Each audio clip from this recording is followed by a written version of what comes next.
as the mansion's new own, not since she walked out. He didn't hear her come in. Not at first.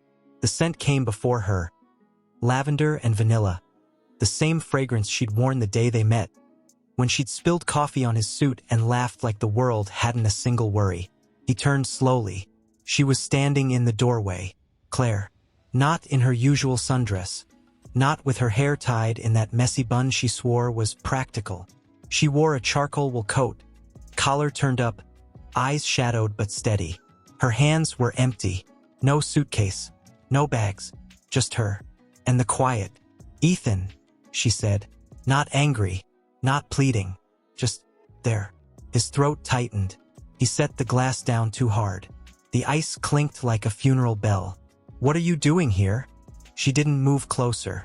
Didn't smile. Didn't cry. She just looked at him the way she used to when she saw the boy beneath the billionaire. The one who still remembered how to hold her hand when the thunder rolled. "I came to return something." He laughed. A brittle, broken sound. "You left me. You chose her. You walked out with a suitcase and a text that said, 'I'm done.' You didn't even say goodbye."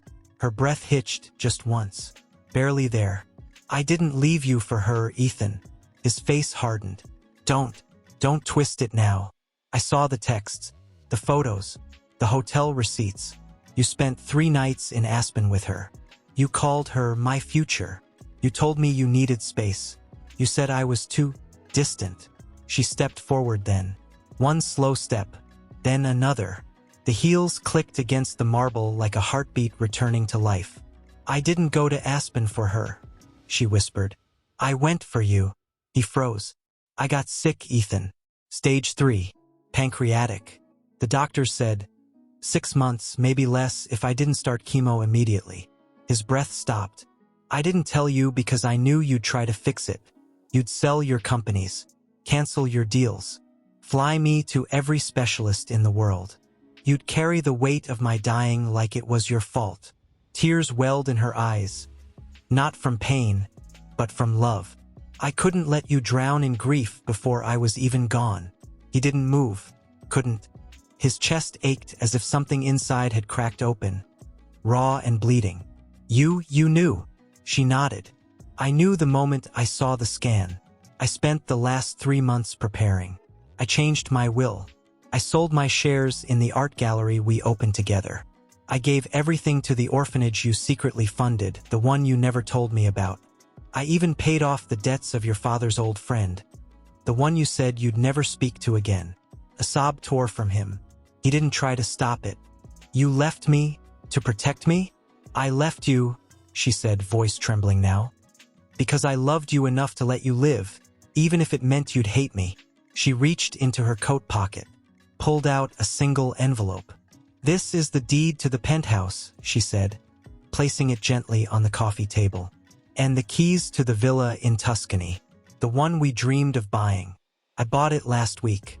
In your name." His legs gave out. He sank to his knees. You bought it? For me?"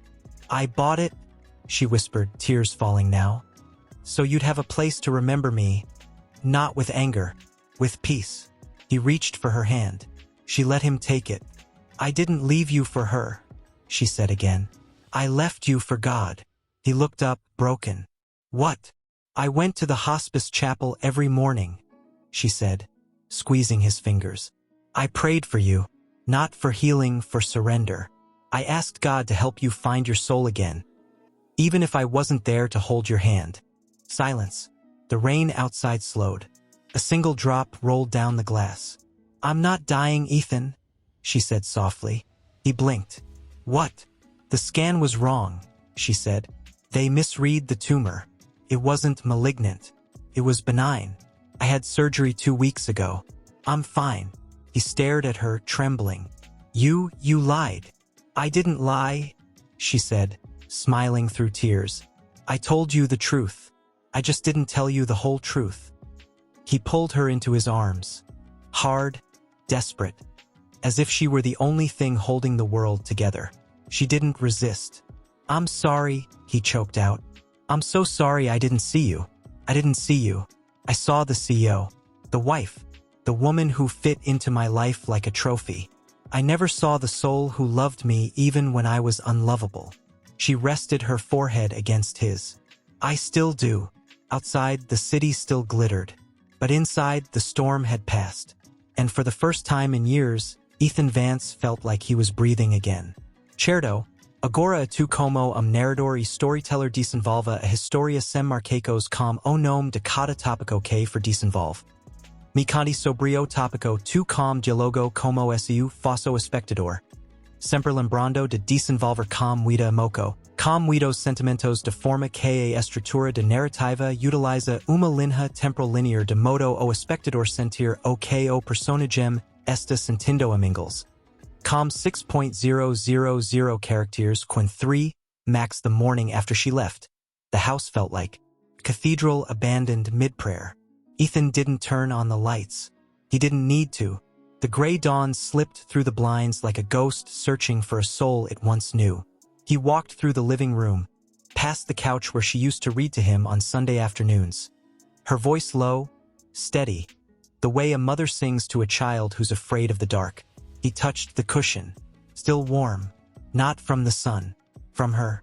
He picked up the coffee mug she'd left on the side table, chipped at the rim, the one with the faded painting of a lighthouse. Home is where the light stays on, it said in her handwriting. He hadn't noticed how often she'd left it there, how often she'd come back for it. He sat down, just sat, for an hour, maybe 2. The silence pressed against his ribs. Then the doorbell rang. Not the front, the back. He didn't move, didn't breathe. The bell rang again. He stood, walked slowly, through the kitchen, the one where she'd burn toast every morning but never let him fix it. It's my ritual, she'd say. My way of starting the day with something imperfect. He opened the door. A woman stood there. Not Claire. Not the mistress. Not anyone he knew. She was older. Kind eyes. Gray hair pulled into a loose bun. A simple coat. A small suitcase at her feet. Mr. Vance? She asked, voice gentle as rain on stone. He nodded, throat too tight to speak. I'm Sister Margaret, she said. From St. Bridget's Hospice. His pulse stuttered. You're here because of Claire? She didn't answer right away, just looked at him, like she already knew everything he hadn't said. She asked me to come, Sister Margaret said, before she left. He swallowed. Why? She said you'd need to hear this. From someone who doesn't want anything from you. He stepped back, wordlessly inviting her in. She walked through the house like she was walking through a prayer. She didn't touch anything, just looked. At the bookshelf where Claire kept her journals. At the piano where she played Chopin every night, even when he was working late. At the photo on the mantel. The two of them, barefoot on a beach in Santorini, laughing like they'd never known fear. Sister Margaret sat in the armchair by the window. She came to us 6 months ago, she began. Not as a patient. As a volunteer. Ethan frowned. What? She'd been helping the elderly there for years. Quietly. Every Tuesday. She'd bring them tea. Read to them. Hold their hands when they cried. She never told anyone who she was. No one knew she was your wife. She didn't want them to treat her differently. He sat down across from her. Hands folded. Heart unraveling. She told me, Sister Margaret continued, that she'd been afraid that if she told you she was sick, you'd stop loving her. Not because you didn't care, but because you loved her so much, you'd try to save her and forget to live. Ethan's vision blurred. She said, Sister Margaret whispered, that the hardest thing about loving you wasn't the distance. It was the silence between your words. You built empires, but you never built a home. He closed his eyes. I didn't know, he whispered. You didn't need to, she said. She didn't want you to know.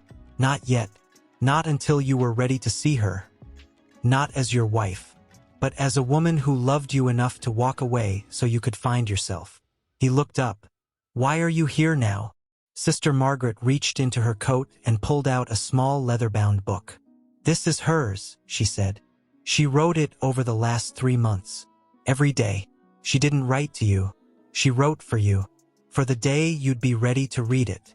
He took it. The cover was worn, the edges softened by time and touch. I don't know if I can, he said. You don't have to read it today, she said gently. But you have to promise me one thing. He looked at her. Promise me you won't hate her for leaving. He trembled. I don't hate her, he said, voice cracking. I hate that I didn't love her well enough to make her stay. Sister Margaret stood, placed a hand over his. She didn't leave because you failed, she said. She left because she believed in your soul, even when you couldn't see it. She turned to leave. At the door, she paused. One more thing. He looked up. She asked me to tell you, if you ever feel alone, go to the chapel behind the old library, the one with the stained glass of the prodigal son. She goes there every morning, even now. He didn't ask why. He didn't need to. She was gone. He sat there, alone again. But this time, the silence didn't crush him.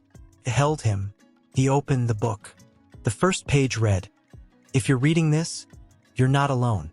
I'm still here, in the quiet, in the coffee mug, in the lighthouse. He didn't pray. Not yet. He sat in the back pew, the wood cold beneath his palms. The book from Sister Margaret lay open on his lap. He hadn't read a word. Not yet. But he heard her. Not with his ears. With his soul. A soft hum. He turned. There, in the front row, sat Claire. Not as she was the night she returned. Not in the coat. Not with the quiet strength. She wore a simple navy dress. Her hair was loose, falling just past her shoulders. Her hands were folded in her lap, and she was singing, not a song from a hymnal, a lullaby, the one she used to sing to him when he was a boy, before the money, before the pressure, before he learned to measure love in quarterly reports and boardroom victories. He didn't move, didn't breathe. She didn't stop. The melody curled around him like smoke, warm, aching, impossibly familiar. When the world is heavy and the night won't end, just close your eyes, my love, and I'll be there again. He remembered now. He'd been 12. His father had left. He'd hidden under the stairs, shaking, terrified. She'd found him, sat beside him, sang this, not to fix it, not to tell him it would be okay, just to say, I'm here. She stopped singing. Silence. Not empty. Full. She didn't turn around. I knew you'd come, she said, voice barely above a whisper. He swallowed. I didn't know. You still came here. I come every day, she said, even when I thought you'd never forgive me. He stood slowly, walked forward, each step heavier than the last. She didn't flinch. He stopped beside her. I read the first page, he said. She nodded. Did you read the rest? No, she turned then. Her eyes weren't dry. They hadn't been since the day she left. I didn't write it for you to forgive me, she said. I wrote it so you'd know. You didn't lose me. He looked down at the book. At the next entry, day 17, he didn't call me today. He didn't ask how I was. He didn't say, I love you. But he sent me the same coffee from the shop on 5th. Just how I like it. Black. 1 sugar. He remembers. I think he still loves me. But he doesn't know how to say it without breaking something. His throat closed. I didn't know, he whispered. You weren't supposed to, she said. I wanted you to feel it, without needing to understand it. He sat beside her. The space between them was small, but it might as well have been an ocean. I saw the texts, he said. The hotel, the photos. I thought you loved her. Claire let out a breath, slow, shuddering. She was dying, Ethan. He froze. What? She had ovarian cancer. Stage 4. No treatment left. She was 28. She had a daughter, 6 years old. Her husband left when she was diagnosed. He stared at her. She came to me, Claire said, voice breaking now, because she knew I was married to a man who could fix everything. She didn't ask for money. She asked for time, for me to be her friend, to sit with her while she cried, to hold her daughter when she was too weak to hold her back. Ethan's hands trembled. She told me, Claire whispered, that she'd never met someone who loved so quietly, until she met me. And she wanted me to know that love isn't always loud. Sometimes, it's just showing up. He turned to her. You went to Aspen to be with her? Claire nodded. She asked me to stay the night before she died. I didn't tell you because I knew you'd think I was having an affair. You'd think I chose her over you. He looked away. I did. She reached for his hand. He didn't pull away. I didn't choose her over you, she said. I chose you over your pride. He turned back. I didn't know, he said again. I didn't know any of this. You weren't supposed to, she said. I didn't want you to carry her pain. Or mine. I just wanted you to see that love doesn't always look like what you think it should. He looked at her, really looked. Not the wife. Not the billionaire's partner. But the woman who sat in a chapel every day, singing lullabies to ghosts. The woman who gave everything and asked for nothing. I'm sorry, he said, voice raw. I'm so sorry I didn't see you. She leaned her head against his shoulder. I'm not gone, she whispered. I'm right here. He wrapped his arms around her. And for the first time since she'd left, he didn't let go. Outside, the sky darkened. The stained glass glowed. And somewhere, in the quiet, a child's laughter echoed, soft, distant, real. He didn't ask where it came from. He didn't need to. Claire didn't pull away from his embrace. Not yet. Her head still rested against his shoulder, her breath slow and warm against his collarbone. He could feel the faint tremble in her ribs, the kind that comes not from fear, but from the quiet aftermath of a soul that's been holding on too long. He didn't speak. He didn't dare. Because if he opened his mouth, he'd beg. And begging felt too small for what he felt. So he held her. And the silence between them wasn't empty. It was sacred. Then, soft as a falling leaf, a child's voice, clear and bright, drifted through the stained glass. Mama! Ethan stiffened. Claire didn't move, but her fingers tightened just slightly around the fabric of his coat. The voice came again. Mama, are you in there? I brought you a flower. A small knock. 3 times. Gentle. Like a heartbeat. Ethan looked down at Claire. Her eyes were closed. Tears slid silently down her cheeks. Go, she whispered. He didn't understand. Go, she repeated, softer now. Open the door. His pulse hammered. He stepped back, slowly, reluctantly, and turned. The door was only inches away. He reached for the handle. His fingers trembled. He pulled.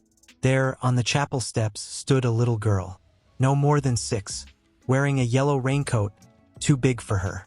Her hair was braided unevenly, with a single red ribbon tangled in one side. In her small hands, she clutched a wildflower, dandelion, its white puffball still intact, trembling in the breeze. She looked up at him, not with fear, not with curiosity, with recognition. You're the man, she said, voice clear as a bell, who sings to the stars at night. Ethan froze. What? She smiled. My mama says you do, when you think no one's listening. He looked over his shoulder. Claire stood just behind him, her hand resting on the doorframe. She wasn't crying anymore. She was smiling. Her name is Lily, Claire said, voice so quiet it could have been a prayer. Ethan's throat closed. Your daughter, Claire nodded. She's mine, she said. And yours. He stared at the child, at the flower, at the ribbon, at the way her eyes, so wide, so green, looked just like Claire's. You never told me, he whispered. I couldn't, Claire said. Not until you were ready to love her, without conditions. He looked down at Lily. She held out the dandelion. For you, she said, because Mama says when you blow on it, your wishes come true. But only if you mean them. He didn't take it. Not yet. He looked at Claire. Is she real? Claire didn't answer. Instead, she stepped forward, took Lily's hand, and whispered, Tell him what you told me last night. The child looked up at Ethan, serious now. I told Mama, she said, that I saw you in my dreams. You were sitting on the roof watching the moon, and you were crying. But you didn't know I was watching you. Ethan's breath caught. I did that, he murmured. Last week, after the storm, I sat on the roof. I didn't know anyone saw. Lily nodded. I saw you. She stepped forward and placed the dandelion in his palm. Then she reached up and kissed his cheek. Warm, soft, unconditional.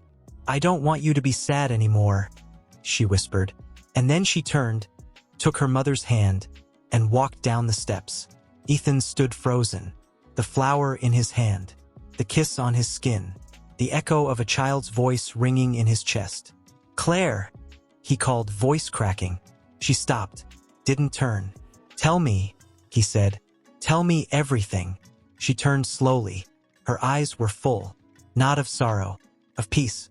She was born 6 months ago, Claire said. After the scan, after I knew I wasn't dying. But before I knew if I could come back to you. He stepped forward. Why didn't you tell me? I wanted to, she said. But I was afraid. Of what?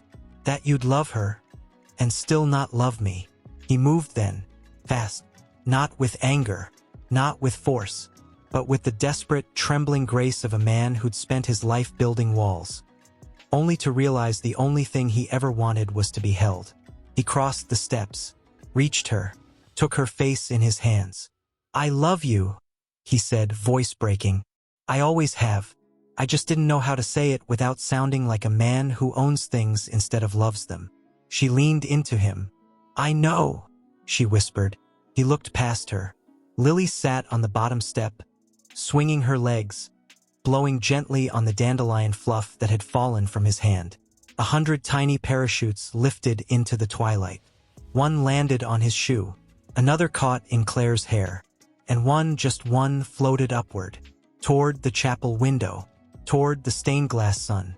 And for the first time in his life, Ethan Vance didn't reach for his phone, didn't check his calendar, didn't calculate his next move.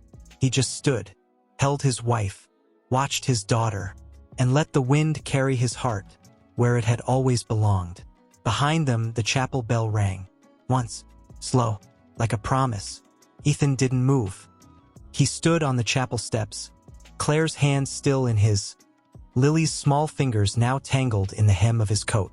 The child had fallen silent, her head resting against his leg, eyes heavy with the quiet exhaustion of a day too full for her years. He looked down at her. Her eyelashes fluttered. She didn't sleep. Not yet. She was listening. To him. To the silence between their breaths. He knelt. Slowly. Carefully. As if the ground might crack beneath the weight of what he was about to say. Lily, he whispered. She opened her eyes. Just a sliver. Yeah. He swallowed. I didn't know you were coming. She blinked. I didn't know I was coming either, she said simply. He smiled just a little. But you're here. She nodded. Mama said you'd be sad if I wasn't. Claire let out a soft breath beside him. She's right, he said. Lily sat up. Do you remember the night you cried on the roof? His chest tightened. I do. Why? He looked at Claire. She didn't look away. He turned back to Lily. I thought I had everything, he said. Big house, big car, big bank account. But I didn't have the right things. She tilted her head. What are the right things? He hesitated. Then quietly, love that doesn't ask for anything back. Kindness that doesn't need to be seen. And people who stay, even when you don't know how to say thank you. Lily considered this. Then she reached into her raincoat pocket, pulled out a folded piece of paper. Small, crinkled, worn at the edges. She held it out. For you. He took it. His hands shook. He unfolded it. It was a drawing. In crayon. A man. Tall. With a tie. Standing on a roof. Below him, a woman in a dress. And a girl. All holding hands. Above them, the moon. And around them, tiny stars. Each one labeled. In shaky, careful letters. Dad's heart. Mama's voice. My laughter. The light. He didn't cry. Not then. He held the drawing to his chest.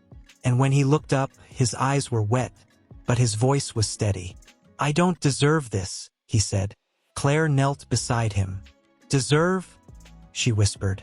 Ethan, love doesn't work like that. Lily leaned forward. Mama says, she said, that God doesn't give gifts because we're good. She paused. He gives them because we're loved. Silence. The kind that settles into bones. The kind that changes you. Ethan looked at his daughter, at his wife, at the drawing, at the sky, and for the first time in his life, he didn't feel like a man who had to earn love. He felt like a man who had been given it. He stood. Slowly, gently, he lifted Lily into his arms. She didn't resist. She didn't giggle. She just rested her head on his shoulder and whispered, I'm not scared anymore. He looked at Claire. She reached up and brushed a tear from his cheek. I never left you, she said. He shook his head. No, you never did. He turned, walked down the steps, not toward the car, not toward the mansion, not toward the world he used to think defined him. He walked toward the path that led to the old garden behind the chapel. The one Claire used to visit every morning. The one Lily had drawn. The one with the broken bench. The one with the wild roses. The one that smelled like rain and hope. He sat on the bench. Lily curled into his lap. Claire sat beside him. They didn't speak. They didn't need to. The wind stirred the grass. A single rose, deep red, still blooming against the chill, tipped its head toward them. Ethan looked at the drawing again. Then he looked at Lily. You know, he said softly, I used to think the most important thing in life was to be the best. She looked up. What's the best thing now? He kissed her forehead. The best thing, he said, is to be the one who stays. Claire leaned her head against his shoulder. And for the first time in years, the silence didn't ache. It sang. Somewhere in the distance, a church bell rang again. Not for a funeral, not for a wedding, just for them. For the man who thought he owned everything. For the woman who gave everything. For the child who believed in stars. And for the quiet, trembling miracle that love doesn't always come with a grand gesture. Sometimes it comes with a dandelion, a drawing, a child's hand in yours, and a heart that finally remembers how to beat, not for power, but for peace. Ethan closed his eyes, and for the first time since he could remember, he didn't think about the next deal, the next acquisition, the next milestone. He just breathed, and felt, and knew he was home, not because of the house, not because of the name, but because two souls, one quiet, one small, had walked into his life, and refused to leave, even when he didn't know how to ask them to stay. And now they were here, and they were his. She just sat beside him, her shoulder brushing his, her presence a quiet him in the dark. The roses swayed in the breeze.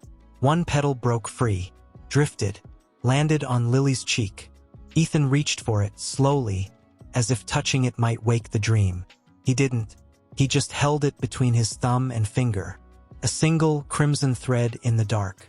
I used to think, he whispered, voice barely audible, that love was something you controlled. Claire didn't turn.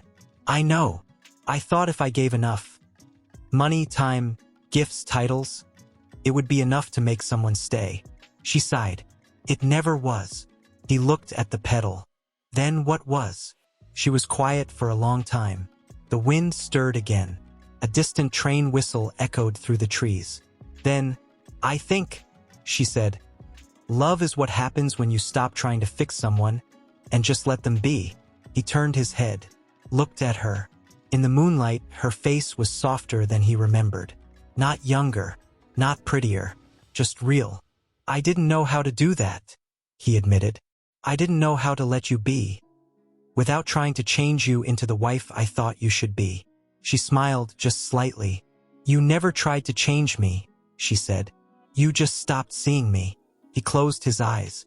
I thought you were the woman who made coffee in the morning and smiled at dinner. I was, she said. But I was also the woman who cried in the shower because you didn't ask how her day was. Who stayed up reading to strangers in hospice because you never asked if she was tired. Who wrote letters to her father every week, even though he never wrote back, because she still hoped he'd one day say, I'm proud of you. He swallowed. I didn't know. You weren't supposed to, she said. I didn't want you to carry my quiet grief. I wanted you to carry mine, without knowing it was mine. He looked down at Lily. Her lashes fluttered. A tiny sigh escaped her lips. She didn't know either, he murmured. About the sickness. About everything. Claire nodded. She knows now. He turned to her. Why now? She looked at him long and deep, as if searching for the part of him that had been buried under suits and stock options. Because you came to the chapel, she said. You sat in the dark. You listened. You held her drawing like it was the only thing left in the world worth saving. He blinked. I didn't do anything. You did, she said. You showed up. He looked away. I'm afraid, he whispered. She didn't ask what of. She already knew. I'm afraid, he continued, voice cracking, that if I let myself love them, really love them, I'll lose them again, that I'll mess it up, that I'll go back to being the man who thinks love is something you earn, not something you're given. Claire reached for his hand, not to hold it, but to lay her palm over his, like a blessing. Then don't try to hold on, she said. Just let go. He looked at her. What? Let go of the fear, she whispered. Let go of the need to control. Let go of the idea that you have to be perfect to be worthy of love. She leaned closer. Lily doesn't love you because you're rich. She touched his chest.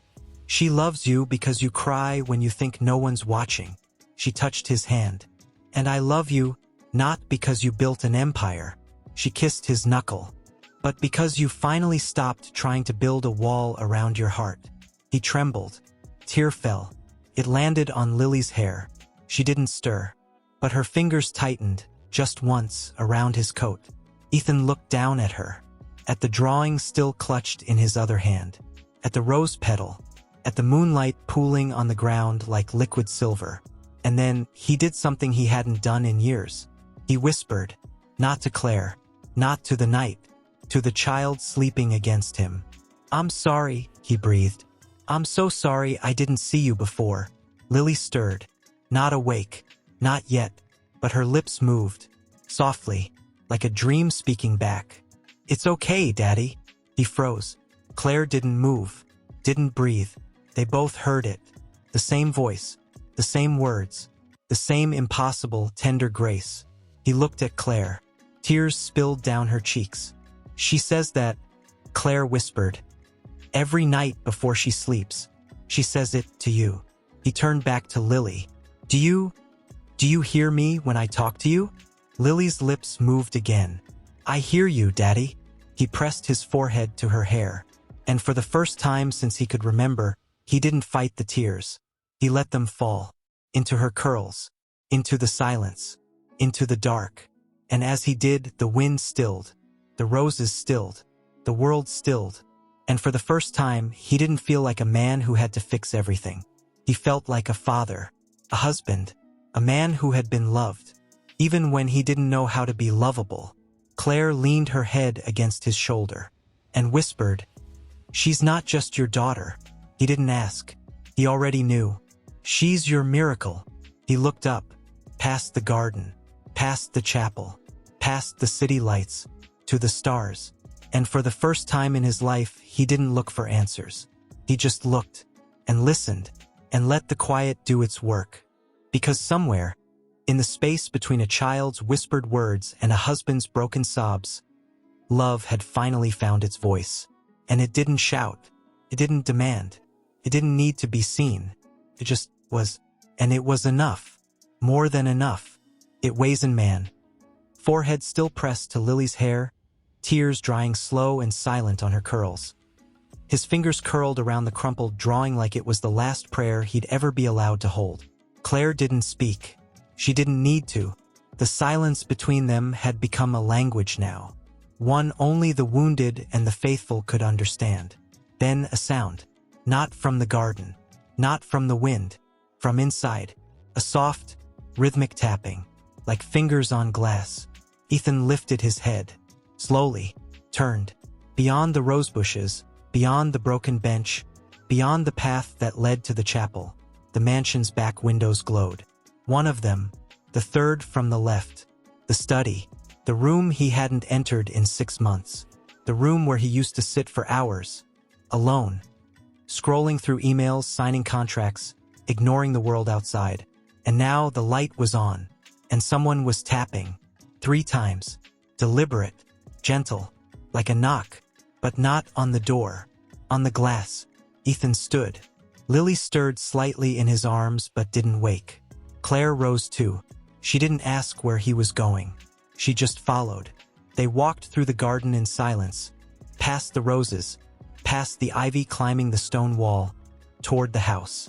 The window was open, just a crack, and there, standing just inside, silhouetted against the warm glow of the desk lamp, was a woman. Not Claire, not Lily, not anyone Ethan knew. She was old, gray hair pinned neatly, a cardigan draped over her shoulders, a cane beside her. She looked at them, not with surprise, not with fear, with recognition, and then she smiled. "Mr. Vance?" she said, voice thin as paper but clear as a bell. "You finally came home." Ethan froze. "Who are you?" She didn't answer right away. She reached into her cardigan pocket, pulled out a small, yellowed envelope, stamped with a date, June 14th, 2018, the day Claire and Ethan were married. He knew that date. He remembered signing the invitations. He remembered laughing as she slipped the ring on her finger, saying, "I don't need diamonds. I need you to remember me when you're tired." The woman stepped forward. One slow step, then another. Her cane clicked against the stone. "I'm Eleanor," she said, "your mother's best friend." Ethan's breath stopped. His mother had died when he was 17. He hadn't spoken of her since. "She asked me," Eleanor said, "to give you this, if you ever stopped running." She held out the envelope. Ethan didn't take it. "I don't." "She knew," Eleanor interrupted softly, "that you'd think she abandoned you." He flinched. "She didn't," Eleanor said. "She was dying. Pancreatic. Like Claire." Ethan's chest cracked. "What?" "She found out 3 weeks before she passed. She didn't tell you because she knew you'd blame yourself. She knew you'd quit school, drop everything. And she didn't want that." Ethan's hands shook. "She wrote this," Eleanor said, "the night before she died. She made me promise not to give it to you until you were ready to hear it. Not with your mind." She looked at Lily. "With your heart." Ethan reached for the letter. His fingers trembled so badly he could barely hold it. He opened it. The handwriting was faint, shaky, but unmistakable. His mother's. "My dearest Ethan, if you're reading this, you've finally stopped trying to be perfect. You've finally stopped believing love is something you earn. That's why I'm proud of you. Not because you built a company, but because you sat in the dark. Because you held a child who didn't know how to say she loved you. Because you let someone else's pain become your own. I didn't leave you because I didn't love you. I left because I loved you too much to let you sacrifice yourself for me. You were my miracle, Ethan. Not because you were brilliant, but because you were kind even when you didn't know it. Claire is your second miracle. And Lily? She's your answer. Don't ask why you were given this. Just ask, what will you do with it? Love always." Mom, he didn't cry. He didn't scream. He just stood there, the letter in his hands, the woman before him, the child in his arms, and the house, his father's house, his empire, his cage, behind him. And for the first time, he didn't feel like a son who had failed. He felt like a son who had been loved. Eleanor stepped closer. "I've been coming here every week," she said, "for 5 years, watching, waiting, hoping you'd come back. Not to the house, but to yourself." He looked at her. "Why didn't you come to me sooner?" She smiled. "Because you weren't ready to see me." She turned to Claire. "And you didn't come to him until you were ready to be seen." Claire didn't speak, but she nodded, slowly, and then she reached for Ethan's hand, and Lily stirred, just once. Her eyelids fluttered, and she whispered, "Daddy, are we home?" Ethan looked around. At the old house, at the garden, at the woman who had waited for him, at the wife who had loved him through silence, at the child who had loved him before he knew how to love himself. He looked down at Lily and whispered, "Yes, sweetheart." He looked at Claire. "Are we home?" She pressed her forehead to his. "Yes." He looked at Eleanor, and for the first time in his life, he didn't ask for permission. He didn't seek approval. He didn't try to fix anything. He simply said, "Thank you." Eleanor smiled and turned and walked slowly back toward the house. Not toward the study, not toward the office, but toward the kitchen, where the lights were still on, where the smell of cinnamon and toast drifted through the open window. And there on the counter sat two mugs, one with a chipped rim, one with a lighthouse, and between them a single dandelion, still intact, still white, still whole. Ethan didn't move. He didn't need to, because now he knew. The house wasn't his. The money wasn't his. The name wasn't his. What was his was the quiet, the waiting, the love that had never left. Even when he didn't know how to believe in it. He looked at Claire, at Lily, at the mugs, and then he walked forward, not to the mansion, not to the past, but to the kitchen, to the warmth, to the light, to the table. And he sat, with his daughter in his arms, his wife beside him, and the letter in his hand. And for the first time, he didn't wonder what came next. He just breathed, and let the silence sing. Because the greatest miracle wasn't that he was forgiven. It was that he had been loved all along. And now he finally remembered how to say it. "I'm here," he whispered. And for the first time, he meant it. Not as a CEO, not as a man who had to prove something, but as a father, a husband, a son. He didn't need to. He stood just inside the doorway, Lily still asleep against his chest, her breath warm and even. Her tiny fingers curled around the edge of his shirt like she'd been waiting for this moment her whole life. Claire moved first.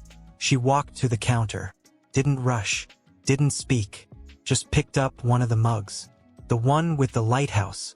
She held it for a moment, then she poured. Not coffee, not tea, warm milk, with a pinch of cinnamon. The same thing she'd made for him every winter night when he came home late, exhausted, silent. He hadn't noticed she still remembered. She carried it to him, set it gently on the counter beside the dandelion. Didn't look at him, just whispered, "You used to say this made the dark feel less lonely." He didn't answer. He couldn't. He looked at the mug, at the steam curling into the air, at the way the light caught the chip on the rim, the one she'd made when she dropped it the first week they were married. She'd laughed. "You can't break love," she'd said. "No matter how hard you try." He had believed her. Then he forgot. Now he remembered. He reached for the mug. His fingers brushed hers. She didn't pull away. She didn't flinch. She just stood there, waiting, like she always had. He lifted the mug, brought it to his lips. The warmth seeped into his palms. The scent cinnamon, milk, home, filled his lungs. He took a sip. It was perfect, just as it had always been. And then he broke. Not with a scream, not with a sob, but with a sound so quiet, so raw it didn't even belong to him. A whimper, like a child who'd been lost for years, and finally heard his mother's voice. He turned away, didn't want her to see, but she saw anyway. She stepped forward. One slow step, then another, and before he could stop her, she pressed her forehead to his back. Her arms wrapped around him, not tight, not possessive, just there, like she'd been waiting to do this for a decade. "I'm sorry," he whispered, voice cracking. "I'm so sorry I didn't see you. I didn't see us." She didn't say it was okay. She didn't tell him he was forgiven. She just whispered, "You're here now." He closed his eyes. The mug trembled in his hands. The steam curled around them like a prayer. And then a small voice, from his chest. "Mama!" Lily, not awake, not fully, but dreaming. Her lips moved. "Is it time to go to the stars?" Claire's breath caught. Ethan froze. He looked down at her. Her eyes were still closed, but her voice, clear as dawn, came again. "Daddy." Can we go to the stars tonight? He didn't understand. He looked at Claire. Her eyes were wet, but she was smiling. She's not talking to you, she whispered. He frowned. She's talking to her. Ethan's pulse stopped. Who? Claire turned to the window. Beyond the glass, the garden lay still, but the stars, thousands of them, pierced the velvet sky. And in the silence, a breeze lifted the dandelion from the counter. It floated, not toward the door, not toward the garden, but upward, toward the window, toward the stars. And as it rose, Lily whispered again, I'm not scared anymore. Ethan turned, looked at Claire. Is she seeing? She's seeing her grandmother, Claire said softly. His breath left him.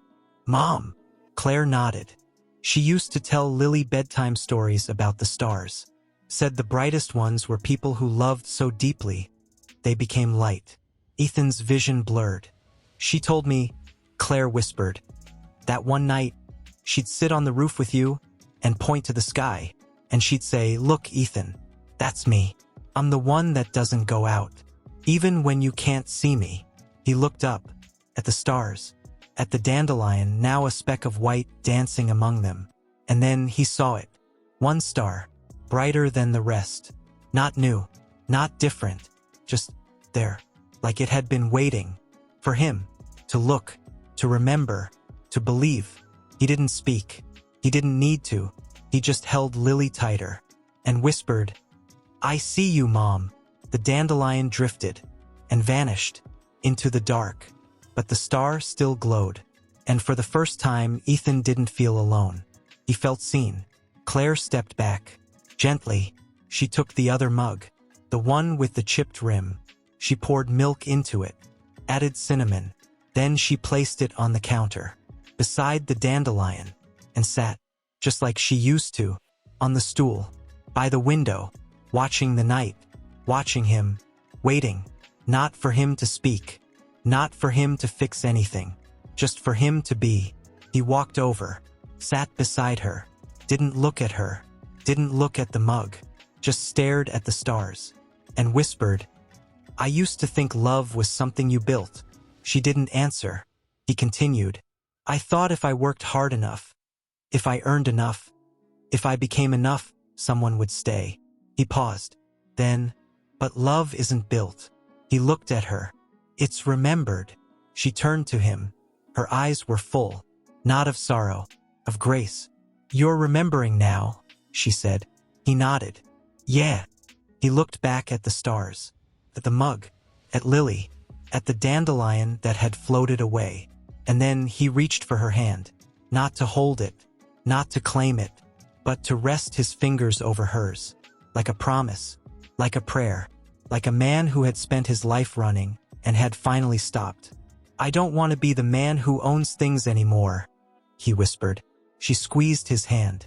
I know. I want to be the man who loves things. She leaned her head against his shoulder. And you are. Outside, the wind stirred again. A single leaf fell from the tree, landed on the windowsill, and beside it a second dandelion. New, white, unbroken, just appeared, as if the sky had whispered, here. And Ethan, he didn't reach for his phone, didn't check his calendar, didn't think about tomorrow. He just sat, with his wife, with his daughter, with the stars, and the quiet, and the certainty that love doesn't need to be earned. It only needs to be received. And he had finally learned how. He closed his eyes, and for the first time in his life, he didn't pray for strength. He prayed for gratitude, and the stars, they answered, not with thunder, not with miracles, but with silence and light. And it wasn't a coincidence. It was a sign. Claire didn't speak. She didn't have to. She sat beside him, her shoulder warm against his, her breathing slow and steady, the way it had been the night they first fell asleep together.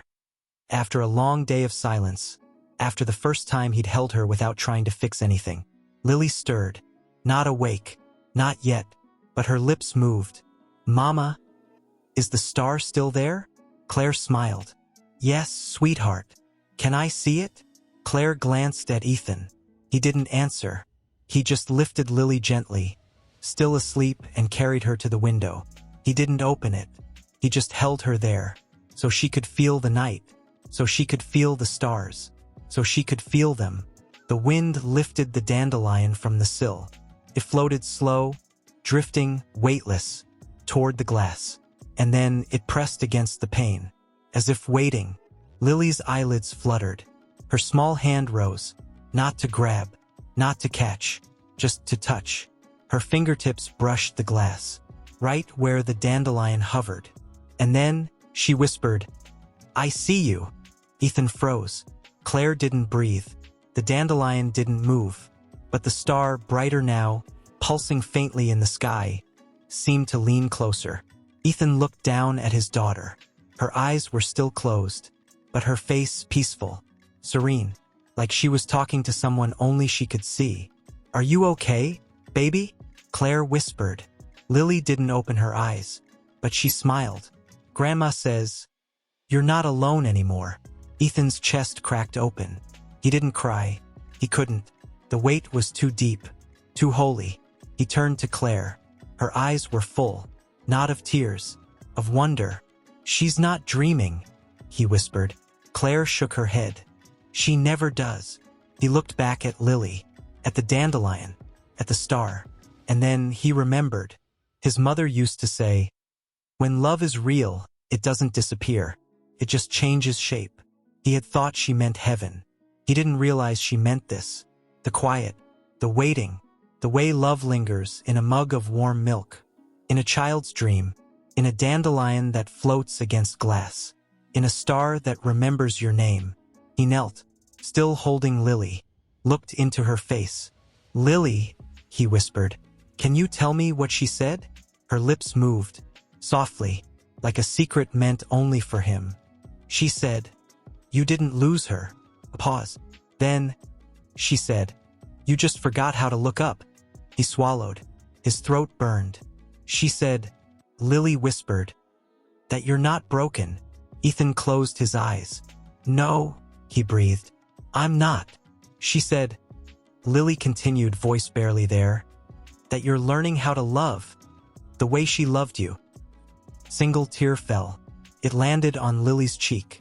She didn't wake, but her hand, tiny, warm, rose and wiped it away with her thumb, just like his mother used to do. Ethan's breath hitched. He looked at Claire. She was crying, but she was smiling. "She's not just talking to her," Claire whispered. "She's talking to you." He turned back to Lily. Did she say I'm enough?" Lily didn't answer right away. The dandelion drifted. Then it fell. Not to the floor, not to the sill, but onto Lily's chest, right over her heart. And then, she whispered, "Yes, Daddy." He didn't speak. He didn't move.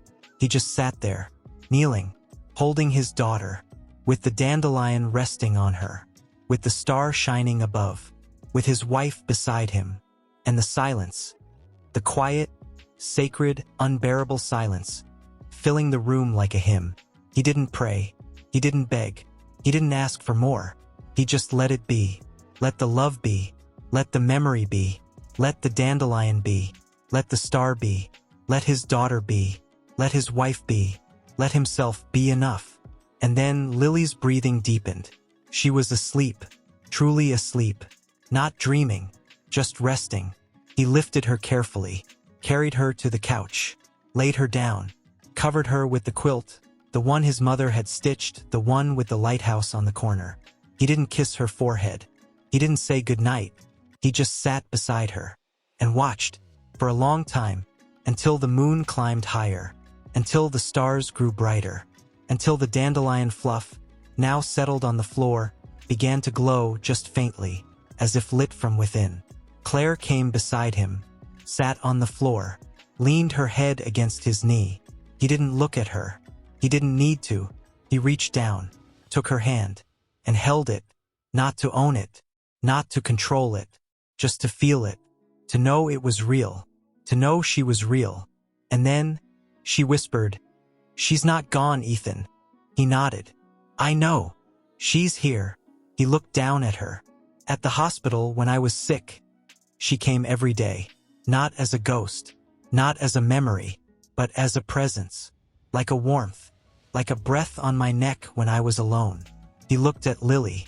At night, when I was scared, I'd feel her, like she was sitting on the edge of the bed, just watching. He swallowed. I thought I was imagining it. Claire turned her face up to him. You weren't. He looked at the star, at the dandelion, at his daughter, at his wife, and finally he whispered, I'm not alone. She squeezed his hand. No, she said. You never were. Outside, the wind stirred again. The curtains fluttered. The dandelion on the floor lifted just once and spun, like a dancer, like a blessing, and then it vanished, not into the dark, but into the light. And Ethan, he didn't chase it. He didn't mourn it. He just smiled, because he finally understood. Love doesn't leave. It just changes the way it shows up. Sometimes it's a whisper. Sometimes it's a hug. Sometimes it's a child's dream. Sometimes it's a star. And sometimes it's the quiet courage of a man who finally stops running and just stays. He leaned back, closed his eyes, and for the first time in his life, he didn't fight the peace.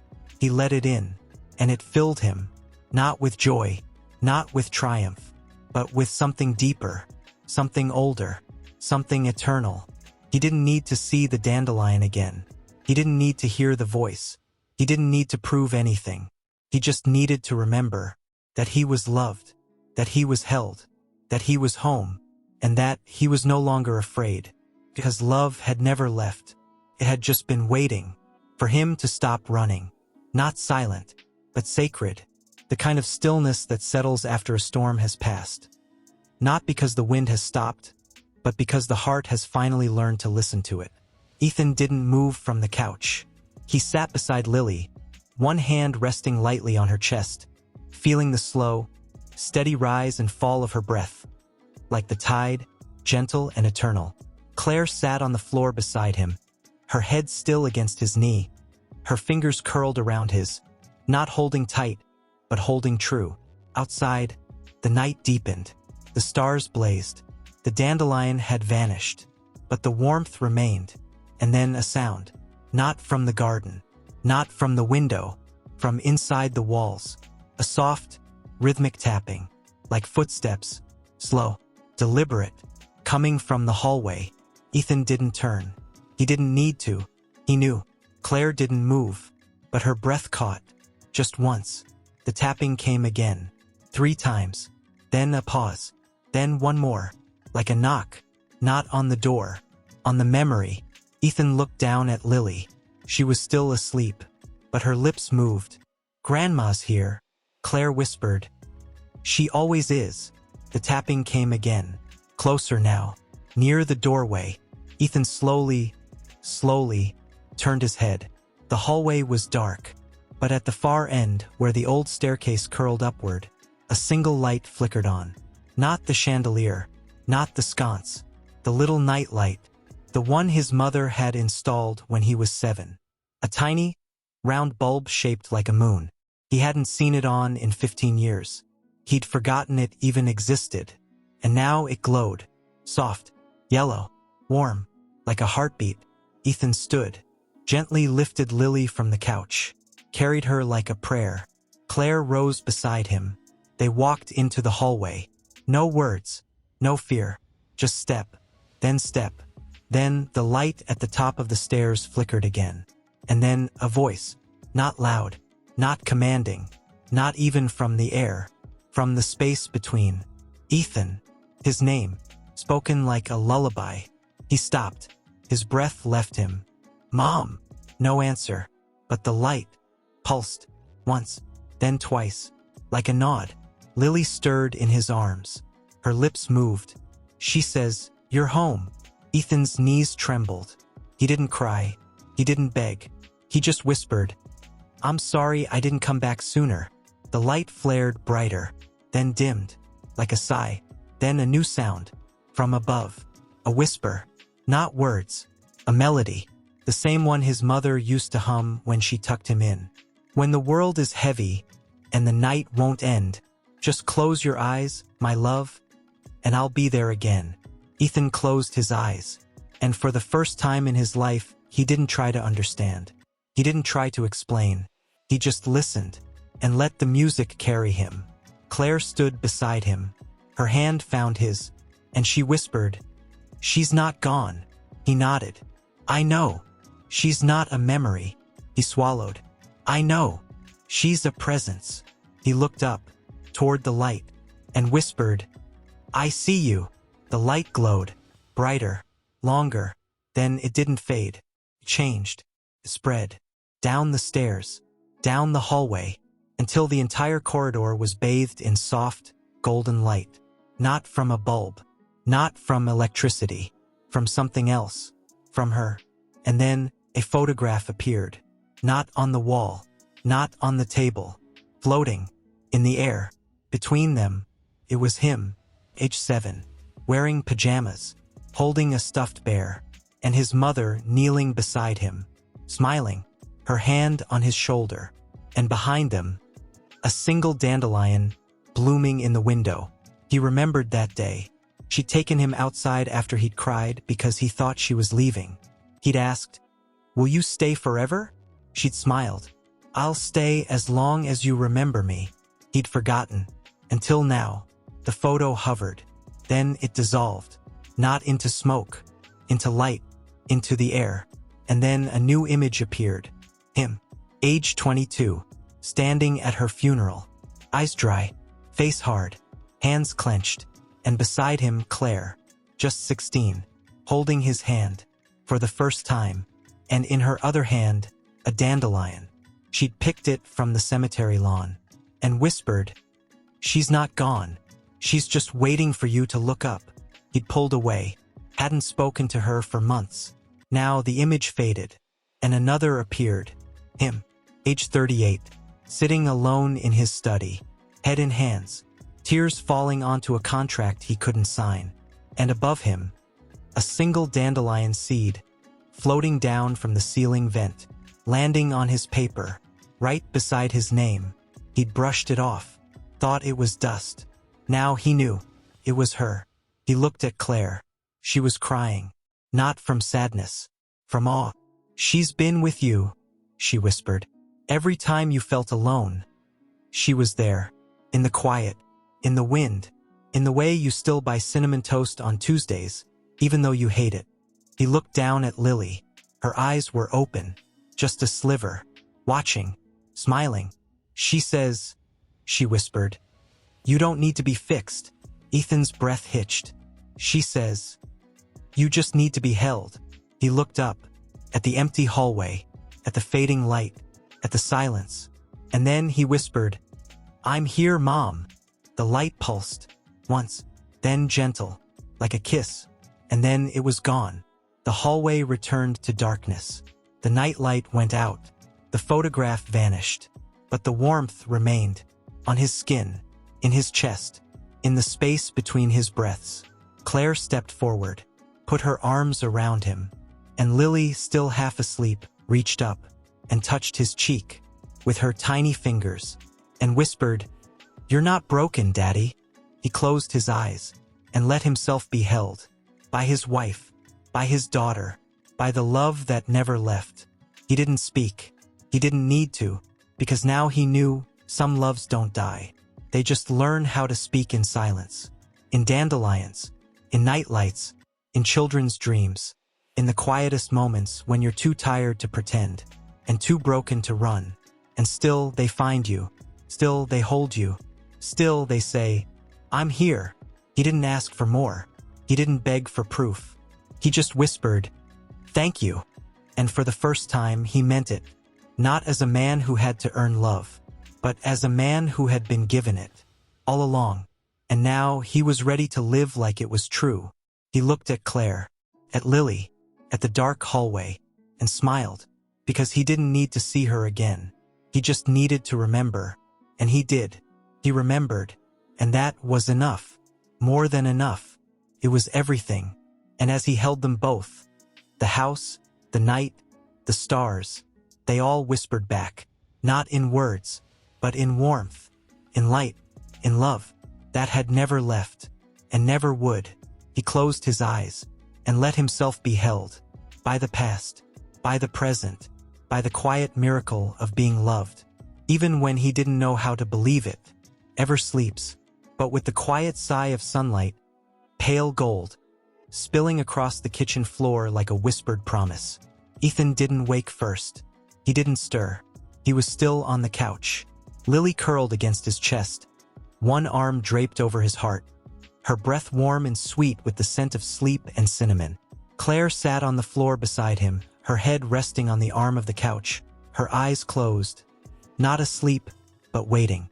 She hadn't moved all night, hadn't slept, hadn't spoken, just stayed, like a sentinel, like a prayer made flesh. The house was still, but not empty, not silent. It hummed, with memory, with love, with the echo of a voice that didn't need lips to speak. Ethan opened his eyes, slowly, as if afraid the world would vanish if he moved too fast. He looked down at Lily, her lashes fluttered. She didn't wake, but her lips moved. "Mama, is the light still there?" Claire didn't answer. She just reached out and brushed a strand of hair from Lily's forehead. Then, she whispered, "Yes, sweetheart, it's always there." Ethan sat up, carefully so as not to disturb her. He looked around. The kitchen, the couch, the hallway, the window, everything was the same. And yet, everything had changed. The dandelion was gone. The photograph was gone. The light had faded. But the warmth, the quiet, unshakable warmth remained. He stood, carried Lily to her room, laid her gently in her bed, covered her with the quilt, the one with the lighthouse. He didn't kiss her forehead. He didn't say good morning. He just sat beside her, watched her sleep, and whispered, "I'm here." He didn't know if she heard, but he needed to say it. For himself, for her, for the mother who had never left. He walked back to the kitchen. Claire was there, making tea. Not coffee, tea, her favorite, Earl Grey, with honey, the way his mother used to make it on Sundays. He didn't ask. He just stood in the doorway, watching. The steam curled, the cup steamed, and then she turned, looked at him, not with expectation, not with need, just with peace. "You didn't sleep," he said. She smiled just slightly. "I didn't need to." He walked to her, took the cup, didn't drink, just held it. Warmth seeped into his palms. "Last night," he said, voice low, "wasn't a dream." She shook her head. "No, she was here. She is here." He looked into her eyes. "Why didn't you tell me?" She set her own cup down, walked to him, stood close, so close he could feel her breath. "Because," she said, "you weren't ready to believe her until you stopped trying to prove you didn't need her." He swallowed. "I didn't think I needed anyone." She reached up, touched his cheek. "Not because you didn't, but because you were afraid to admit it." He closed his eyes. "I'm tired," he whispered. "Tired of being strong." She didn't say, "You don't have to be." She didn't say, "It's okay." She just leaned her forehead against his and whispered, "Then be weak." He opened his eyes, looked at her. "With you." She nodded. "With me." He didn't move, didn't speak, just let himself lean into her warmth, into her truth, into the quiet. And for the first time, he didn't feel weak. He felt free. A knock at the front door. Soft, not urgent, not demanding, just there. Ethan pulled back, looked at Claire. She didn't move, just nodded. He walked to the door, didn't look through the peephole, didn't check the camera. He just opened it. There on the step stood a woman. Not Eleanor, not a neighbor, not a stranger. She wore a simple blue dress. Her hair was gray, pulled back in a loose braid. She carried a basket, and in it a loaf of bread, fresh, warm, still steaming, and beside it a single dandelion. She smiled, not at him, at the house. "At last," she said, voice like wind through old trees. "You're home." Ethan didn't recognize her, but his chest tightened, like he'd known her forever.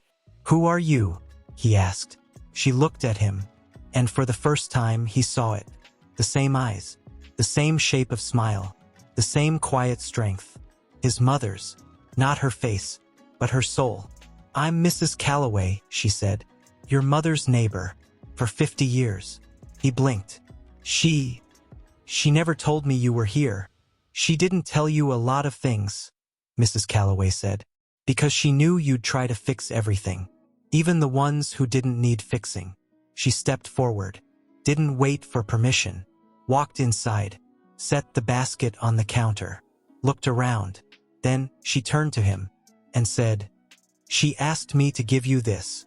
She reached into her pocket, pulled out a small key, brass, old, worn smooth with time. "It's the key to the garden shed," she said, "behind the old oak tree, the one she planted the day you were born." Ethan's breath caught. She said, Mrs. Calloway continued, "that if you ever needed to remember what love really looks like, you'd find it there." He took the key. It was warm, like it had been held by a hand that still loved him. He looked at Claire. She nodded.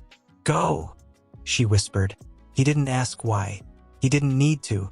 He just turned, walked out the door, didn't take a coat, didn't grab his phone, didn't look back, just walked, down the path, past the roses, past the bench, past the chapel, to the edge of the property, where the old oak stood, its branches wide, its roots deep, and beside it a small wooden shed, paint peeling, lock rusted, door slightly ajar. As if waiting, he knelt, put the key in, turned, clicked, not with a grind, but with a sigh, like an old friend finally being let in. He pushed the door open. Dust swirled in the morning light. Shelves, tools, a small table, and on it a single journal, leather-bound, covered in dried flowers, and written across the front for Ethan, "When you're ready to come home." His hands shook. He opened it. The first page, his mother's handwriting. "My dearest boy, if you're reading this, you've stopped running. You've stopped pretending you don't need love. You've stopped believing you have to earn it. This shed isn't full of tools. It's full of memories. Every nail you hammered when you were 7. Every drawing you left on the wall. Every letter you wrote me when you were 12 and thought I didn't care. I kept them all. Because love isn't in the grand gestures. It's in the quiet things. The ones you think no one sees. The ones you forget. I didn't keep them to hold you. I kept them to remind you you were always loved. Even when you didn't know it. Even when you didn't believe it. Even when you didn't want to. You were always enough. And you always will be. Love always." "Mom," he sank to his knees. The journal fell open. And beneath it, a small, folded piece of paper. Yellowed, torn at the edge. He opened it. It was a child's drawing. Him, age 6, holding a stick, standing beside a tree. Above it, in shaky letters, "I'm not scared anymore, because Mommy's here." He didn't cry. He didn't scream. He just sat there, in the dust, in the light, in the quiet, and whispered, "I'm sorry I forgot." The wind stirred, through the shed, through the oak, through his heart, and then a single dandelion seed, floating in through the open door, landed on the page, right beside the drawing. He didn't blow it away. He didn't try to catch it. He just let it rest. And for the first time, he didn't feel like a man who had lost something. He felt like a man who had finally found it. Not in a mansion, not in a title, not in a fortune, but in the quiet, in the crumbs, in the drawings, in the keys, in the love that never left. He closed the journal, held it to his chest, and stood, walked back to the house. Not faster, not slower, just home. Claire was waiting, on the porch. No words, just her eyes. He walked to her, held out the journal.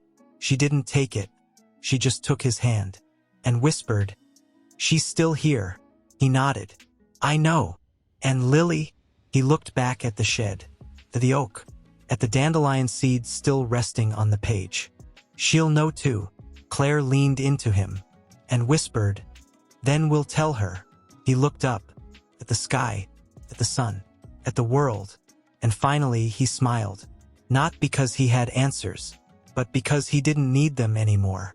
He just needed to remember. And he did. He remembered. And that was enough. More than enough. It was everything. And as he held Claire's hand, and the journal close to his heart, he knew he would never forget again, because love had never left. It had just been waiting for him to come home. Claire didn't ask what was inside. She didn't need to. She just stood beside him on the porch, barefoot in the morning dew, her shoulder warm against his, her silence louder than any question. The wind stirred again, through the oak, through the shed, through the pages of the journal. And then Lily appeared, in the doorway, wearing her pink pajamas, one sock missing, her hair a tangle of sleep and starlight. She didn't run, didn't call out, just stood there, watching him, watching the journal, watching the way his fingers trembled. Then, she walked to him, slow, like she was walking through water. And when she reached him, she didn't reach for the book.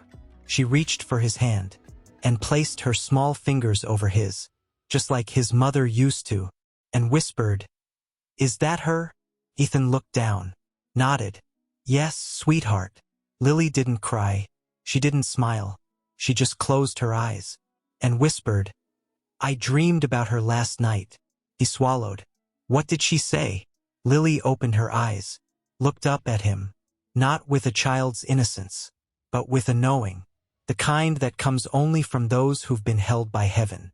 She said, Lily whispered, "that you were afraid to open the shed, because you thought she'd be mad." Ethan's breath stopped. She said, Lily continued, "that she wasn't mad." A pause. Then, she said, "she was proud."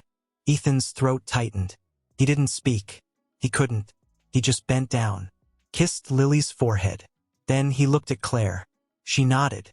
"Go," she said. "Read it with her."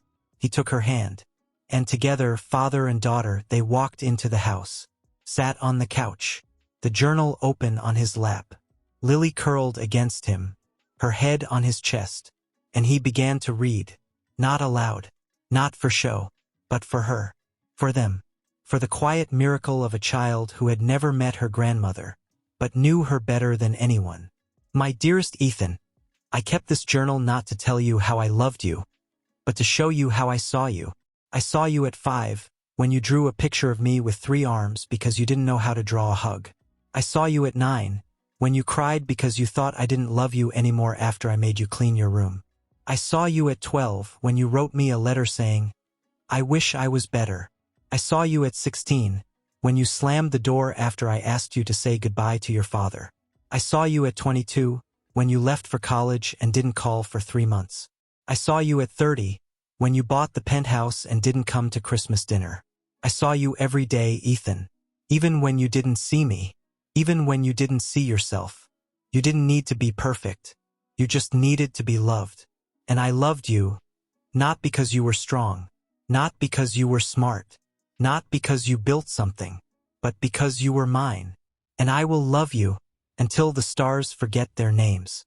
Mom's silence, heavy, holy. Lily didn't move. Her eyes were closed, but her lips moved, not speaking, praying. Then, she whispered, "She loved you, even when you didn't love yourself." Ethan's breath hitched. He didn't answer. He just held her tighter, and turned the page. Another drawing. Him, age 7, holding a broken toy car, with a note underneath. "I fixed it. I didn't tell you.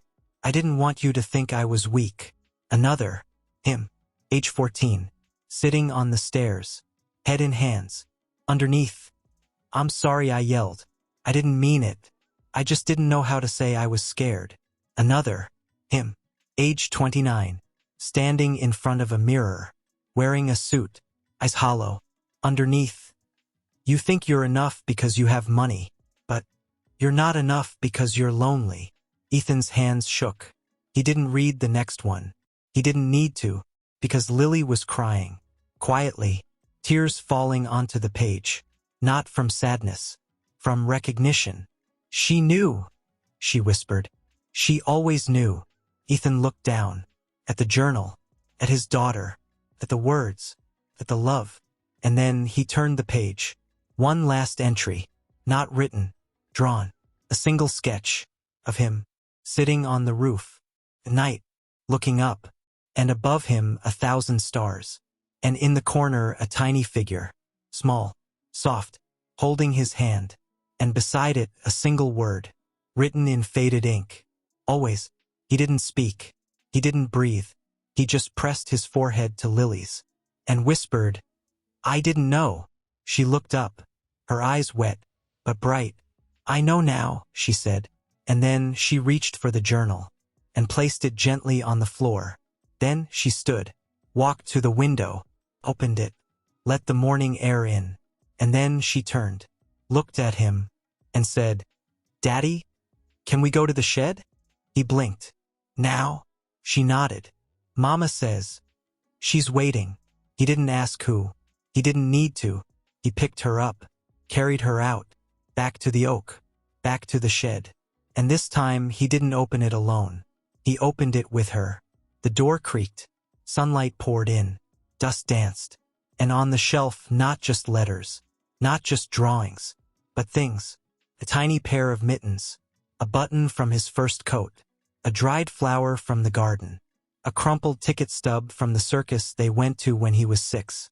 And beneath them a small wooden box, locked, not with a key, but with a ribbon, blue, frayed, tied in a bow. Lily reached for it, gently, unknotted the ribbon, opened the box.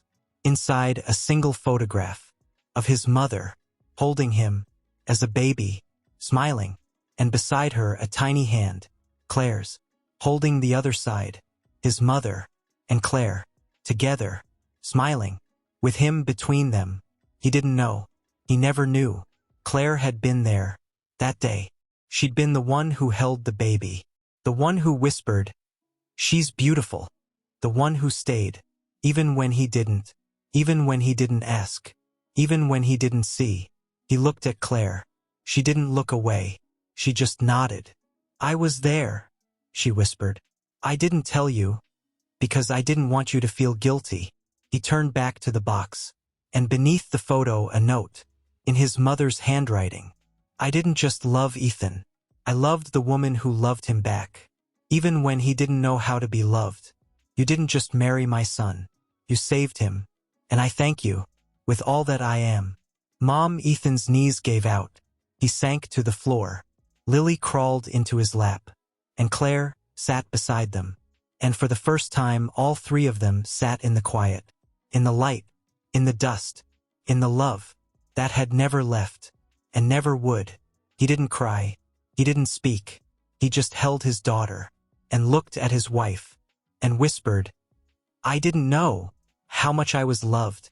Claire leaned her head on his shoulder. "No," she said, "but now you do." And Lily, she reached up, and placed her tiny hand over his heart, and whispered, "Now you feel it." And he did.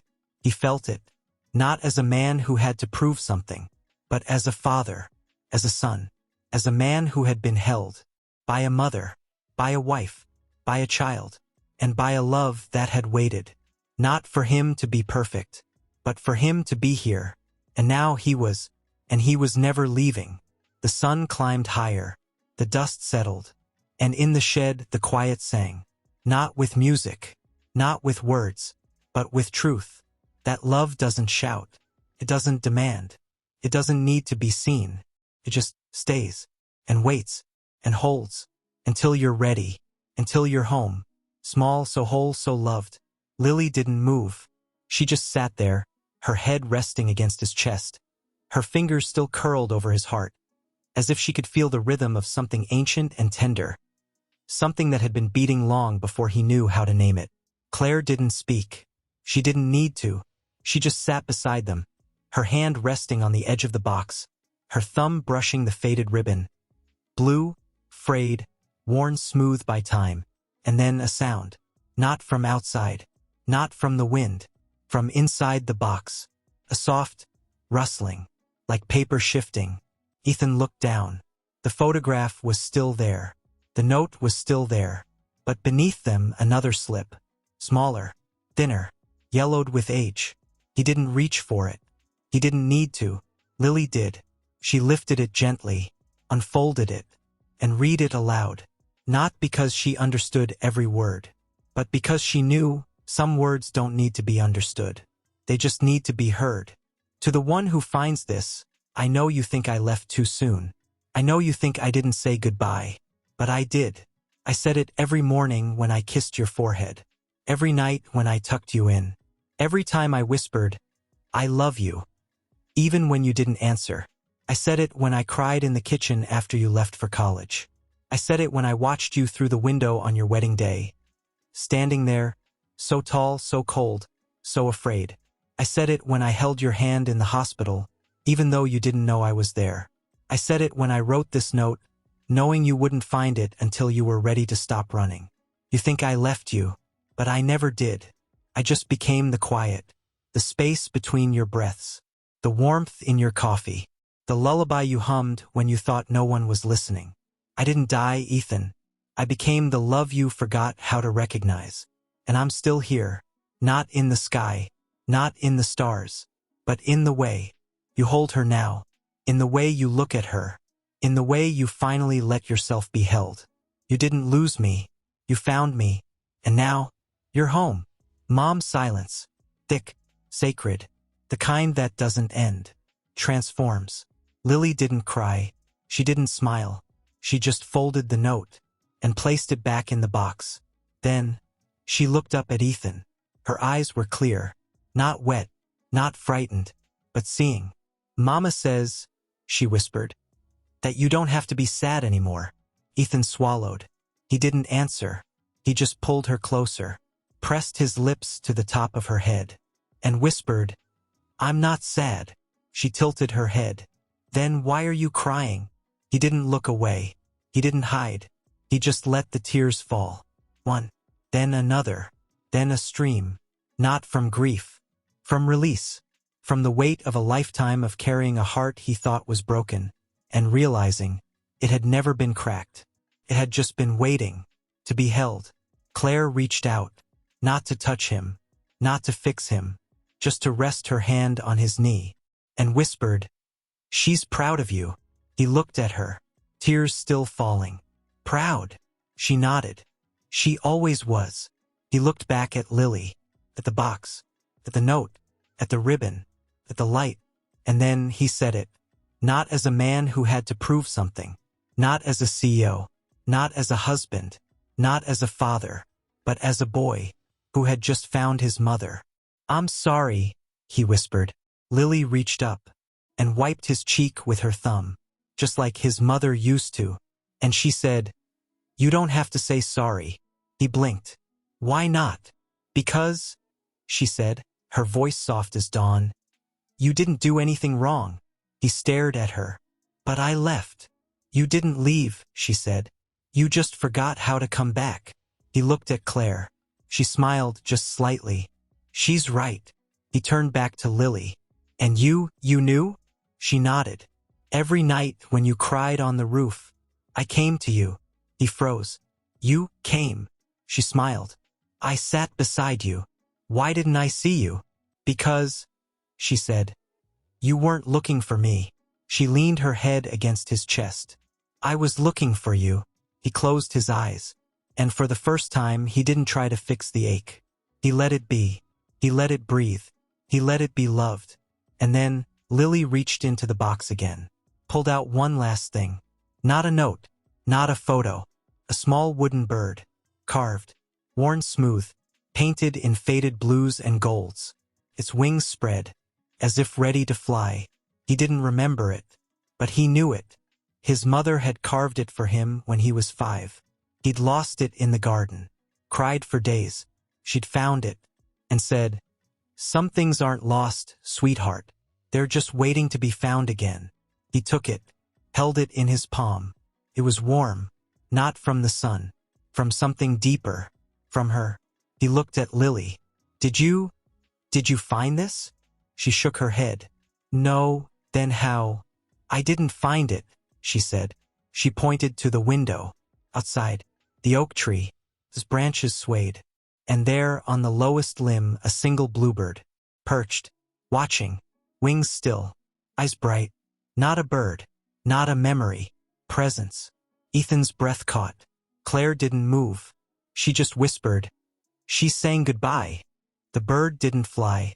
It just tilted its head, looked at Ethan, then at Lily, then at Claire, and then it opened its wings, slow, gentle, as if it had been waiting for this moment, for this heart, to be ready, and it flew, not away, not into the sky, but through the window, through the shed, through the light, and into Ethan's hand. The bird vanished, but the warmth remained, on his skin, in his chest, in the hollow of his ribs. Lily looked up. Did you feel it? He nodded. Yeah. She's here, she whispered. He closed his fingers around the empty air, and whispered, I feel you. The wind stirred, the leaves rustled, and for the first time he didn't feel alone. He felt seen. He felt known. He felt loved. Not because he had earned it, not because he had fixed himself, but because he had finally stopped running and let himself be found. He looked at Claire. She was crying, but she was smiling, and she whispered, She's not gone. He looked at Lily. She was sleeping, already, her head on his chest, her hand still on his heart, and he knew this wasn't the end. It was the beginning of a new kind of love, not loud, not grand, not perfect, just true. He kissed Lily's forehead, then Claire's hand, then he closed the box, tied the ribbon, and stood, holding his daughter, holding his wife, holding the memory, holding the love, and walked back to the house, not toward the mansion, not toward the world he used to think defined him, but toward the kitchen, where the tea still steamed, where the dandelion seeds still rested on the windowsill, where the light still poured in, and where, for the first time, he didn't need to be anything, just be. And that was enough. More than enough. It was everything. And as he sat on the couch, with Lily asleep in his arms, and Claire beside him, he whispered, I'm home. And the house, the quiet, the light, the love answered back, not in words, but in warmth, in breath, in stillness, in grace, and in the knowing that he would never be alone again. Because love doesn't leave. It just becomes the quiet, and waits, until you're ready. He sat on the couch, Lily curled against him like a living prayer, her breath slow, her fingers still curled around the edge of his shirt, as if she feared letting go might make the moment disappear. Claire sat beside them, her head resting on the armrest, her eyes closed, not sleeping but listening, to the house, to the wind, to the quiet hum of something ancient, something holy, something that had never left. Outside, the morning had deepened into midday. Sunlight poured through the kitchen window, painting the floor in stripes of gold. And on the counter, the dandelion seed, still there, not blown away, not forgotten, just waiting, as if it knew, as if it had always known, that love doesn't rush. It doesn't demand to be seen. It doesn't need applause. It just waits, until you're ready to stop running. And finally, breathe. Ethan looked down at Lily. Her eyelids fluttered. Not awake, not yet, but her lips moved, softly, like a secret meant only for him. Mama, she whispered. Is the bird still here? Claire opened her eyes. She didn't answer. She just reached out, and placed her hand over Ethan's, on the wooden bird, the one he still held. The one that had flown through the window, the one that had vanished, but not gone, just changed. Ethan looked at her. What did she say? Claire smiled just slightly. She said, Claire whispered, that birds don't fly away. They just become the wind. He blinked. Meaning? Claire leaned forward. Her voice was so quiet, it felt like a confession. She said, You used to think love was something you built. She paused. Now you know it's something you remember. He looked at the bird in his hand. It was empty, just wood, just carvings, just a memory, but it felt alive, because he felt her, his mother, not in the air, not in the sky, in the way Lily whispered her name, in the way the tea still steamed, though cold, in the way the dandelion seed hadn't moved, in the way Claire's hand was still on his. He closed his fingers around the bird and whispered, "I remember." Lily stirred. Her eyes opened, slow, clear, not sleepy, not confused, but awake. For the first time, she looked at him, not with childish wonder, but with the quiet knowing of a soul who had been held by angels. "Daddy," she said. He looked down. "Yeah, sweetheart." She reached up and touched his cheek with her fingertip, just once, and said, "You're not broken." He swallowed. "I know. You're not alone. I know." She smiled. Then, she reached into her pajama pocket, pulled out something small, something folded, something old. He didn't recognize it, but his chest tightened. It was a drawing, crayon, childlike, a man, standing on a roof, looking up, and beside him a woman, and a girl, and above them 1,000 stars, and beneath them, in shaky letters, "Daddy's heart is full." He stared at it. His hands shook. He'd seen this before, in the chapel, in the drawing Lily had given him.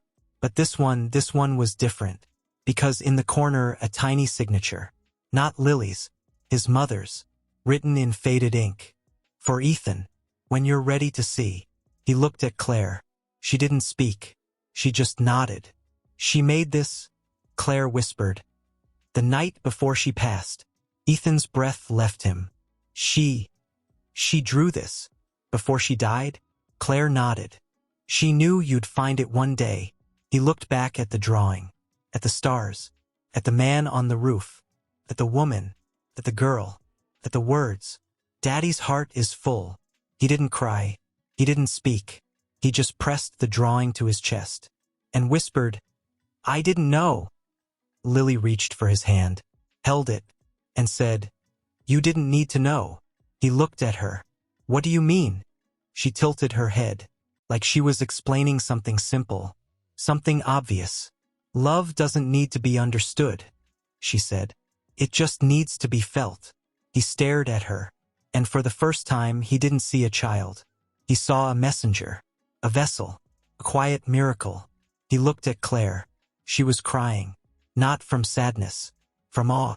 "She's always been here," Claire whispered, "not as a ghost." She reached out, touched the drawing. "Not as a memory." She looked at Ethan, "but as a presence." Ethan closed his eyes and let the truth settle, not as a thought, as a feeling, like sunlight on skin, like a lullaby in the dark, like a hand in yours when you didn't even know you were reaching. He opened his eyes, looked at Lily. "Do you think she's still watching?" Lily didn't hesitate. She nodded. "Every night." "Why?" "Because," she said, "she loves you." He looked at Claire. She whispered, "She always has." He looked back at the drawing, at the stars, at the words, "Daddy's heart is full." He didn't feel full, not yet, but he felt waking, like a seed that had been buried for years, and finally felt the rain. He stood, slowly, carried Lily to her room, laid her gently in bed, covered her with the quilt, didn't kiss her forehead, didn't say goodnight, just sat beside her, and whispered, "I'm here." He walked back to the kitchen. Claire was there, still holding the dandelion seed. It had drifted from the windowsill, and now rested in her palm, like a gift. He walked to her, took the seed, and held it between his thumb and forefinger. He didn't blow it. He didn't try to make it fly. He just let it be, and whispered, "I'm not running anymore." The seed didn't move, but the light around it shifted, just slightly, as if the air itself had leaned in, to listen, to witness, to say good. He looked at Claire. She reached for him, not to hold him, not to fix him, but to rest her forehead against his, and whispered, "You don't have to be strong now." He closed his eyes. "No, you don't have to be perfect. No, you don't have to earn it." "No," she looked up. Her eyes were wet, but her voice was steady. You just have to be. He opened his eyes, looked at her, and whispered, I am. And then the wind stirred, through the kitchen, through the window, through the dandelion seeds still in his hand. And for the first time it lifted, not from his breath, not from his will, but from something else, from her, from the love that had never left. It floated, slow, gentle, past the counter, past the teacup, past the photograph of his mother, and toward the window, toward the light, toward the sky, and then it vanished, not into nothing, into the sun, into the air, into the world, and as it disappeared, a single note, faint, fragile, like a lullaby, drifted through the room, not from speakers, not from radio, from the silence, from the space between heartbeats, from the love that had waited, and waited, and waited, until he was ready, to stop running, to stop hiding, to stop pretending, and just be. Ethan didn't chase it. He didn't beg for more. He didn't need to, because he knew it wasn't gone. It was becoming the wind, becoming the light, becoming the quiet, becoming the way he now looked at his wife, at his daughter, at his own hands, at his own heart. And when he turned back to Claire, she was smiling, not because the seed was gone, but because he had finally stopped trying to catch it. He took her hand and led her to the porch, sat with her, watched the afternoon sun spill over the garden, watched the roses sway, watched the oak tree stand tall. And then he whispered, I don't need to fix anything anymore. She leaned into him. I know. I don't need to prove anything. I know. I just need to be. She kissed his cheek. Then you are. He looked at the sky, at the clouds, at the light, and whispered, I'm home. And for the first time he meant it, not as a man who had won something, but as a man who had been given everything. And now he was ready to live like it was true. The wind stirred again. A single petal drifted down from the rosebush, landed on his knee. He didn't brush it off. He just let it stay, and smiled, because he didn't need to understand how love worked. He just needed to believe it always had, and always would. And as the sun dipped low, and the world grew quiet, he held Claire's hand, and closed his eyes, and let the silence sing. Not because it was empty, but because it was full. Full of her, full of Lily, full of his mother, full of love that had never left, and never would. And now he was finally ready to live inside it. Not outside, not beside it. The house was quiet, not empty, not silent, but alive with the kind of stillness that only comes after a soul has been broken open, and then gently, tenderly put back together. The petal still rested on Ethan's knee. He hadn't moved it. He didn't want to. It was small, fragile, pink, a single rose petal, fallen from the bush outside. Like a whisper, like a blessing, like a sign. Claire didn't speak. She didn't need to. She just leaned her head against his shoulder, her breath slow, warm, steady. And then a sound. Not from the garden, not from the house, from inside the air. A soft, rhythmic tapping. Again, 3 times. Gentle, deliberate, like fingers on glass. Ethan turned his head, not toward the window, not toward the house, toward the sky. Above them, the clouds had thinned. The last of the daylight painted the horizon in streaks of amber and violet. And there, between the fading sun and the first stars, a single bird. Not the bluebird, not the same, but another, smaller, white-feathered, with wings edged in silver. It hovered, not flying, not resting, just there, as if waiting. Claire didn't move. She didn't look up. She just whispered, He's here. Ethan blinked. Who? She didn't answer. She just lifted her hand and pointed, not with urgency, with reverence. The bird tilted its head, looked at them, then it fluttered, not away, down, toward the porch, toward Ethan. And then it landed, on the railing, just inches from his hand. His tiny chest rose and fell, its eyes dark, bright, knowing locked onto his. Ethan didn't breathe. He didn't reach. He didn't speak. He just looked. And the bird didn't fly. It didn't chirp. It didn't move. Just waited. As if it had been waiting for this moment for years. Claire whispered, "It's him."